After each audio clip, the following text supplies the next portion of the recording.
Hoje a gente vai ver várias histórias vergonhosas de mecânicos que viajam sem saber falar inglês. Senta que lá vem um monte de história.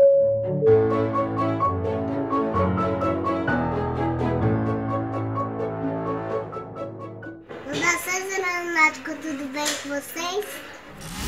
Quando você entra para aviação, se for na parte de pilotagem, é óbvio que vai viajar a serviço da empresa. Mas quando você entra em outros setores, assim como manutenção, serviço de passageiros, despachante operacional, que é o DOV, as chances de viajar a serviço são bem menores. No caso da manutenção, os mecânicos viajam por 3 motivos. Ou eles vão para treinamento fora da base deles, ou para cobrir férias de alguém em outra base, ou para fazer socorro.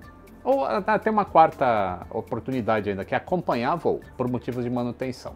Então, quando você trabalha numa grande empresa que faz voos internacionais, as chances de viajar para fora do país aumentam. E aí aumentam também os episódios de vergonha alheia de quem não sabe falar inglês direito. E o pior é que não adianta tentar esconder o episódio de ninguém, porque a aviação provavelmente possui os maiores fofoqueiros de todo o planeta. A maioria das histórias que eu vou contar se passaram numa grande empresa aérea, que tinha como símbolo uma estrela e que nem existe mais. Vocês adivinham qual que é?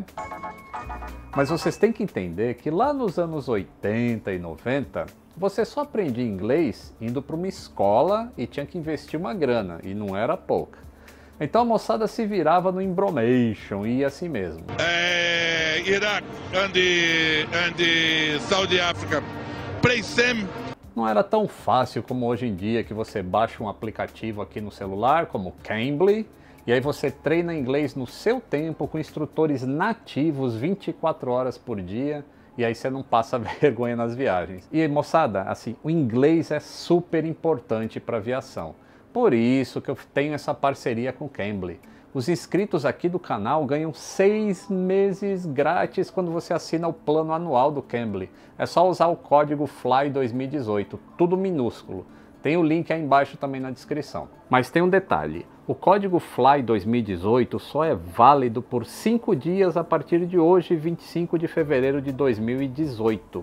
Se você está vendo esse vídeo depois que já se passou uma semana, não tem problema. Aí você volta a ter o desconto de 10% clicando no segundo link aí da descrição. E acho que essa que é uma grande vantagem de você acompanhar o canal Aviões e Músicas, porque você já fica mais preparado para aquela entrevista do emprego dos sonhos e também tem essas oportunidades aí de descontar no seu aprendizado, porque não tem jeito, a aviação tem que falar inglês. A primeira história são de 2 mecânicos que foram para os Estados Unidos para tirar a licença do FAA. Para tirar a licença do FAA, primeiro você passa por uma entrevista em um escritório do governo, no escritório do próprio FAA. Aí lá você tem que mostrar toda uma documentação e uma experiência também, tem que ter o mínimo de inglês para o cara te autorizar a fazer umas provas teóricas. Como você não precisa interagir tanto na conversação, acaba sendo razoavelmente fácil. Aí depois, quando você faz as provas teóricas, que são todas em inglês, mas é escrito, e aí você passa, aí você vai ter que fazer um exame prático com um examinador do FAA, que pode ser de qualquer parte dos Estados Unidos, e cada uma parte lá tem um sotaque diferente. E aí esses 2 amigos, já vai até começar a fofoca, ó. Eles foram fazer o exame prático. No meio do exame, o cara da FAA pergunta para os 2 quais são os passos necessários para trocar um pneu de um avião. Daí um deles, que aliás até já morreu, começa. You get the tools, claro, com baita sotaque, né? E aí ele sabia como é que trocava um pneu, mas ele não sabia como falar isso em inglês. E aí ele queria falar que além das ferramentas, você precisa também de um macaco para subir o trem de pouso e trocar a roda. Só que ele se esqueceu que em inglês, macaco não é monkey, é jack. E nem monkey ele lembrava. E aí ele ficou assim, then you get the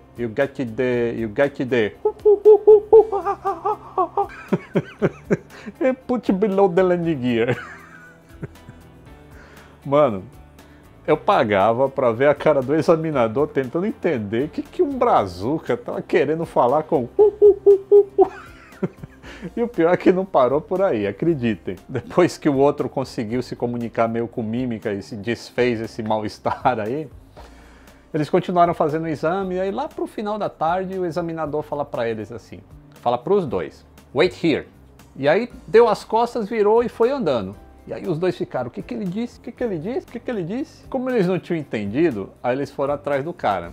E aí quando entraram na sala, do lado da sala do cara, era um banheiro. E o examinador já tava com a calça arriada para fazer o número 2. E aí o cara vê os dois entrando lá no banheiro, falou, what the f***, I said wait there! Sinceridade, eu não sei até hoje como é que esses caras conseguiram tirar a carteira da FAA. Tem uma outra história que também é muito legal, que é a história do Zé Moedinha. Tinha um mecânico que ele comprava moedas do pessoal que faz limpeza nos aviões. Porque esse pessoal que limpa avião, eles acabam encontrando muitas coisas que os passageiros perdem. Coisas pequenas, como moeda, anel, essas coisas. E esse cara comprava todas essas moedas desses limpadores e usava o câmbio do dia ainda. Então todo mundo passava a ser caçador de moeda para vender a moeda para esse mecânico. E o apelido dele, óbvio, virou Zé Moedinha. Esse cara juntou tanta moeda que ele encheu um saco de supermercado, assim, pesando uns 5 quilos, só de moedas do Canadá, do dólar canadense. Aí um dia teve um treinamento na Air Canada. Isso foi lá por volta de 2005. E o Zé Moedinha era um dos que ia nesse treinamento. E aí, obviamente, era a chance dele usar todas essas moedas que ele comprou durante tanto tempo, né? Eu não preciso nem falar dos problemas que o cara passou na segurança de cada aeroporto. Onde ele ia passar no raio-x, o pessoal já parava ele. Que ideia de levar um saco de moeda, né? As pessoas não entendiam isso, aí ele tinha que explicar. Chega em Montreal, no primeiro dia que vai fazer compra, né? Comprar comida, essas coisas, para abastecer a geladeira do hotel. Aí ele leva um monte de moeda dentro do saco. A moça do caixa não aceita aquele monte de moeda e diz que ele tem que comprar um organizador de moedas que custava uns 30 centavos para organizar $1 em moeda de 10 centavos. Só aí já começou o prejuízo dele, né? Mas o pior mesmo ainda estava para acontecer. As moedas de 1 centavo no Canadá eram chamadas de penny, no singular. E como nem todo mundo aceitava também receber moedas de 1 centavo para pagar qualquer coisa, mesmo que fosse um monte, e ele sabia disso, então ele chegou no caixa antes de pagar, olhou para a mulher do caixa e falou assim para ela, do you like pennies? Mano, eu não sei como é que a moça não chamou a segurança do supermercado, porque a gente tava lá para desfazer o mal entendido do you like pennies.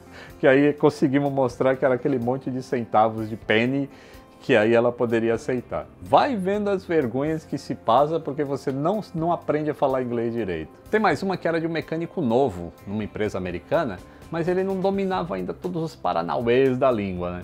Então vamos chamar ele de Roberval. Tem uma palavra que é muito usada na aviação, que é o Roger. O Roger significa eu recebi a sua mensagem e ela foi entendida. Então, se você me fala alguma coisa e eu te falo Roger, significa eu entendi o que você me falou, tá beleza, tá aceita a sua informação. Então, por exemplo, quando o avião está pronto para sair, tem um mecânico que fica lá embaixo, perto do trem de pouso, com um fone de ouvido se comunicando com o piloto. Ele passa instruções, tipo release parking brakes, que é para soltar os freios, e a resposta do comandante vai ser parking brakes released. Ele não vai falar Roger porque ele tem que tomar uma ação em cima. Mas durante o pushback pode ter alguma informação assim, tipo, a gente vai demorar um pouquinho para empurrar o avião porque tem um tráfego atrás. E aí a resposta vai ser Roger. E esse mecânico estava lá embaixo e na segunda vez que ele ouviu Roger, ele falou assim, my name is not Roger, sir, my name is Roberval. E parece brincadeira, mas a pronúncia também tem uma diferença enorme na hora de você se comunicar. Eu lembro que quando a Microsoft chegou no Brasil, todo mundo chamava de Microsoft. E se você falasse Microsoft, a maioria daqui nem entendia ou então te olhava assim meio estranho. E aí tem também umas chavinhas que usa muito em carro e usa em avião também, que se chama Microswitch, que aqui no Brasil todo mundo chama de Microswitch. E deu mó trabalho para eu esquecer como se falava Microswitch e usar Microswitch. E só para encerrar essas vergonhas alheias, mais uma curtinha. A moçada que viaja de curso, normalmente não tem nada para fazer nos fins de semana. E aí teve um curso nessa empresa aí que eu falei e a moçada resolveu ir no cinema. Foram 3 mecânicos na bilheteria do cinema. E aí eles pedem 3 tickets. Aí a moça pergunta assim, are you all together? Tipo, vocês estão todos juntos? No, not together, together. Cara, vergonhoso, né? Esse acontecimento já foi até adaptado aí para outras situações. Mas isso aconteceu mesmo foi na Varig, lá por volta dos anos 80. E tem muito mais história engraçada envolvendo inglês e espanhol também, que o cara ligou pro hotel, que ele queria passar roupa num país que falava espanhol e ele não sabia falar a língua, ele pediu um ferro de passar ruepa. Deve ter pedido uma cueca-cuela também, né? Se você gosta dessas histórias engraçadas aí da aviação, deixa no comentário que aí eu vou contando mais algumas. E no próximo vídeo vai ser um dia antes do aniversário do acidente com os Mamonas Assassinos. Então o vídeo vai ser sobre o acidente, o triste acidente. Tá legal? Não esquece de deixar o joinha, grande abraço e até o próximo vídeo.